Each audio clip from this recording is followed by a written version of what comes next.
Okay, let's do our unit on drugs, right? Let's do some drugs. No, psychoactive drugs we're going to talk about in this section and how they are interacting with our brain.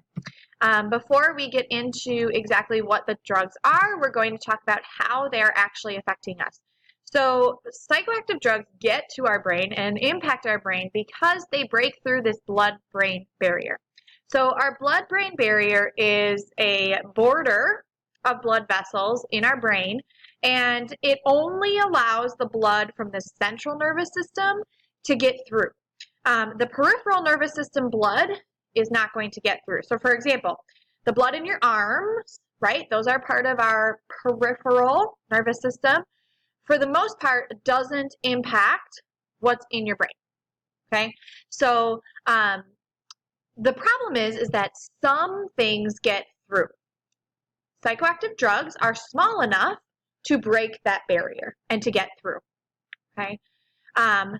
Like I said, psychoactive drugs are chemical substances. They alter your perception or your mood. So they're actually interacting with our brain and changing the way that it's actually working. Okay, so they're affecting our consciousness. That's why they're called psychoactive. They're affecting our psyche. Okay, they break that blood-brain barrier and they interact with neurotransmitters at the receptor sites. Remember, agonists and antagonists. They either mimic those neurotransmitters at the receptor sites or they block them at the receptor sites. So how do we become addicted to drugs? Well, first we need to build up a tolerance. Over time, repeated exposure to a psychoactive drug creates a tolerance. What that means is that if you drink more and more or you take more and more of that particular drug, the effect lessens. So it takes a bigger dose for you to get your desired effect. So let's think about caffeine. Caffeine is a psychoactive drug, and we all use it, right? So the first time you ever drank caffeine in your life, maybe it was a soda, it made you really, really, really hyper probably. But over time, as you've ingested more and more caffeine, whether that be in coffee, in soda, in chocolate, it's in a lot of things, your tolerance for caffeine has gotten higher. It takes more caffeine to make you hyper or to feel the effects of it, okay? And that's what this is showing right here. It's showing that here's the amount that you are taking, the drug dose, okay? And this is the effect of it. So at the very beginning, a small dose of that drug is going to have this kind of effect, right? Over time, though, you're going to need more and more of that dosage to have a large effect on the body. This is another way to look at it in terms of alcohol. In terms of alcohol, when we build up a tolerance, it takes more and more alcohol to get you drunk or to feel tipsy. In a normal brain, a 0.1 alcoholic level, which is equal to about 5 beers, 5 glasses of wine, 5 ounces of any hard liquor, or any other 5 drinks is kind of the rule, in 1 hour. Okay, in a normal brain, you would feel tipsy. Okay, and then if we go to 0.2, that's double that, so 10 in an hour. Now we're having a coma. Okay, now we are definitely going to feel the effects. At 0.3, now you're in a coma for sure, and you're probably dead. At 0.4 to 0.5, which is 4 to 5 times this amount, you can barely survive that. However, if an alcoholic is ingesting this much, 0.1 blood alcohol level is going to be almost no effect on that person. They need more. They need more than those 5 drinks in 1 hour to feel what they would feel from alcohol. Okay, so that's what tolerance is.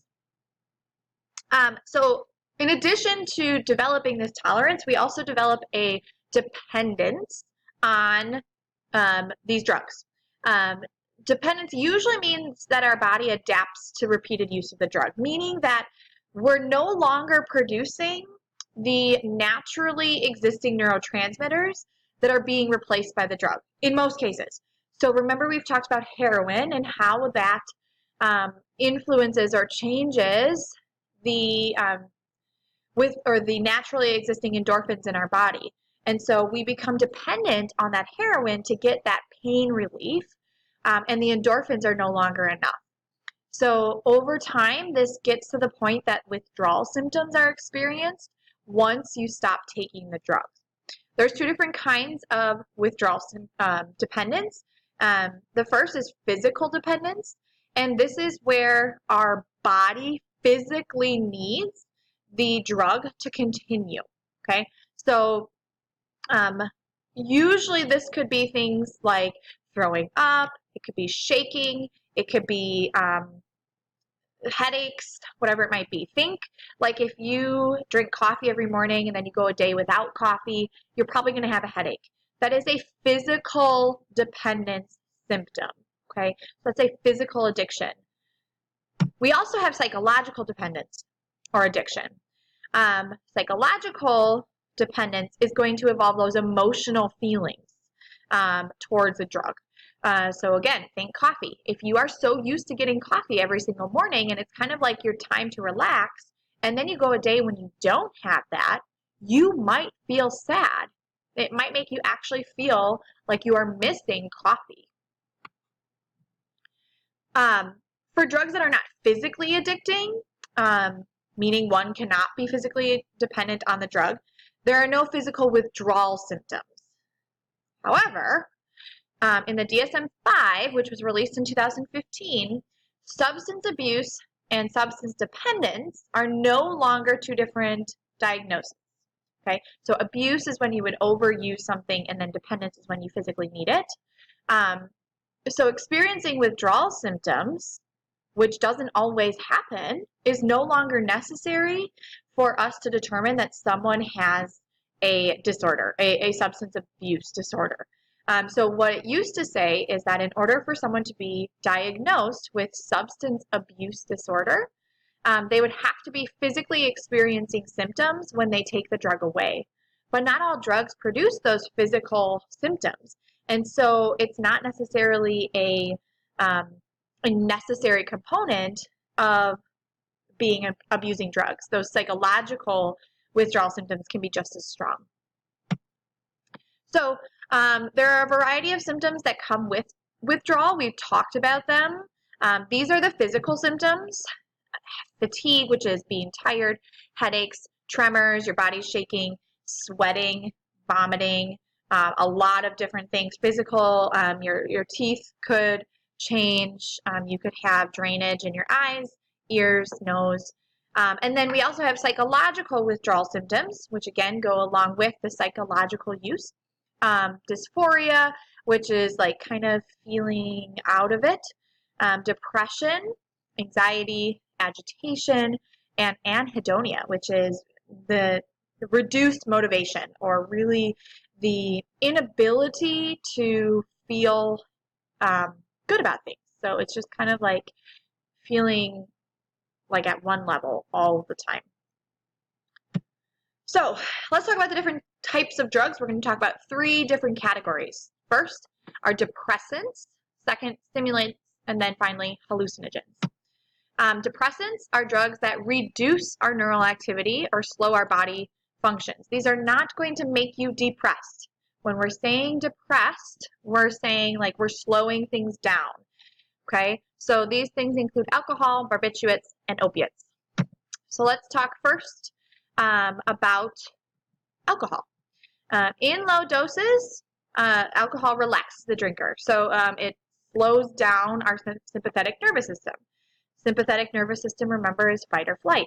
So it lowers our inhibitions, makes you do things that maybe would make you nervous beforehand. In high doses, though, now reaction time is slowing, speech is slurring, our skilled performance deteriorates. A lot of the things that are happening in your prefrontal cortex are diminished from alcohol. It definitely affects your memory. So it affects the process of turning short-term memories, so recent events, into long-term memories. So it disrupts that storage process. It also reduces our self-awareness, so we're not really aware of what we're doing.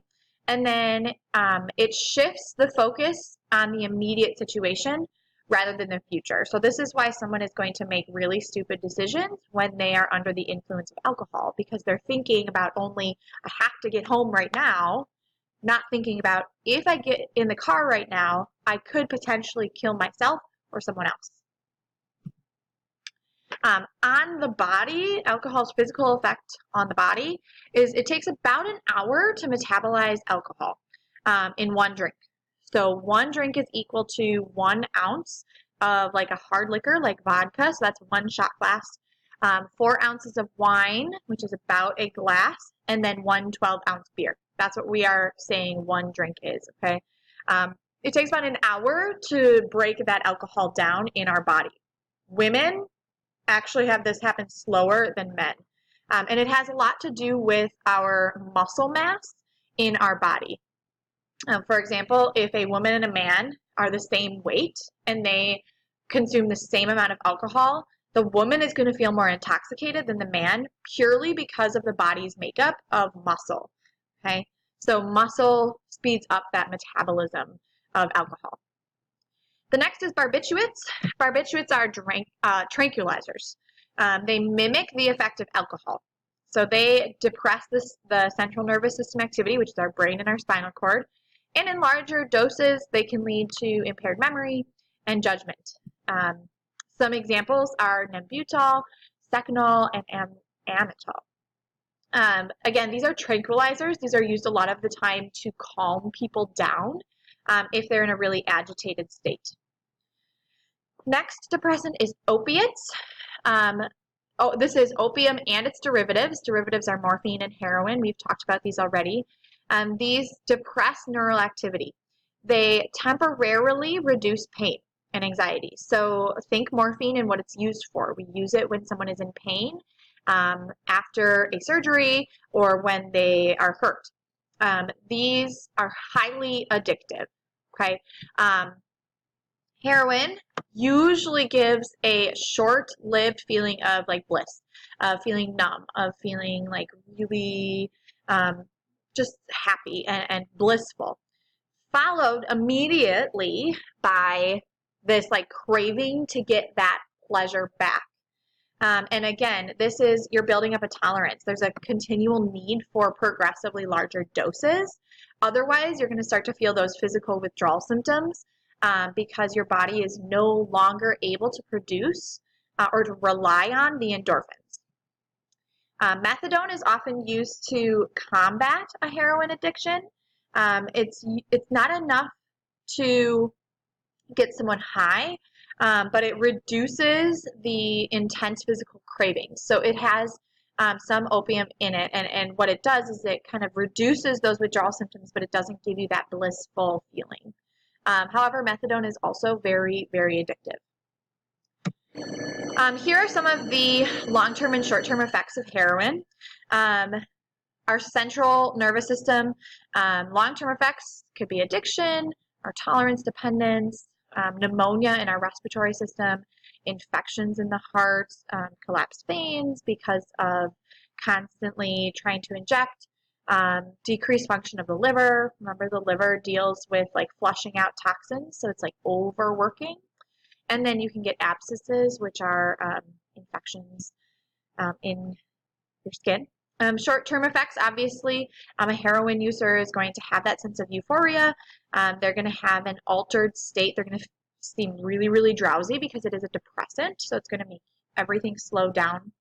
It's going to create a dry mouth, some warm skin, slowed breathing, again, depressing the systems, and then muscular weakness.